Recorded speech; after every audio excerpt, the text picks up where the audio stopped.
Cinema director Telangana ఉద్యమకారుడు Syed Rafi film Nagar police స్టేషన్లో ఫిర్యాదు చేశారు. ఇటీవల ఓ ఛానల్ వాళ్ళకి ఇచ్చిన ఇంటర్వ్యూలో రాణి తెలంగాణ వచ్చినట్లు సీన్ తీయమని కేసీఆర్ చెప్తేనే తను తీయలేదని చెప్పుకొచ్చారు. దీంతో తనకు ఇంకెన్నాళ్ళు సినిమాకు సపోర్ట్ చేయలేదన్నారు. ఈ వీడియోను ఫేస్బుక్లో అప్లోడ్ చేయగా బీఆర్ఎస్కి చెందిన సోషల్ మీడియా కార్యకర్తలు అభ్యంతరకరమైన పదజాలంతో తనని దూషిస్తున్నారని ఆయన ఆవేదన వ్యక్తం చేశారు.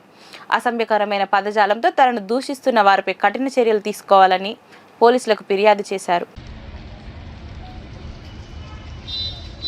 మొన్న మధ్య హై డ్రీమ్కి ఒక ఇంటర్వ్యూ ఇవ్వడం జరిగింది.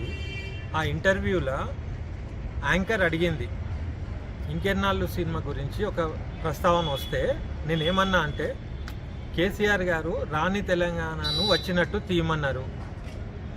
సోనియా గాంధీ హెలికాప్టర్ నుంచి దిగి వచ్చి వాళ్ళకు తగిన శిక్షలు కూడా ఇవ్వాలి. మన తెలంగాణ ఎటు దిక్కుపోతుంది? మొత్తం బూతుల తెలంగాణ తయారవుతుంది. ఒక రాజకీయ వ్యవస్థ ఇట్లాంటి సెల్లులు పెట్టి ఇట్లాంటి టార్గెట్లు వాడు అడుగుతుండు, నువ్వు తెలంగాణవేనా, నువ్వు తెలంగాణ ఉద్యమంలో ఉన్నావా, అసలు కేసీఆర్ని కలిసినవా, ఇట్లాంటి క్వశ్చన్లు అడుగుతాను.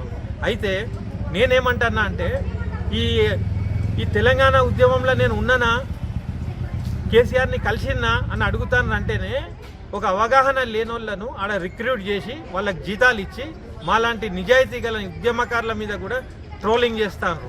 ఇదే సంస్కృతి కనుక కొనసాగితే అసలు బీఆర్ఎస్ పార్టీ తెలంగాణ లేకుండా అవుతుంది. జై తెలంగాణ, జై తెలంగాణ, జై తెలంగాణ.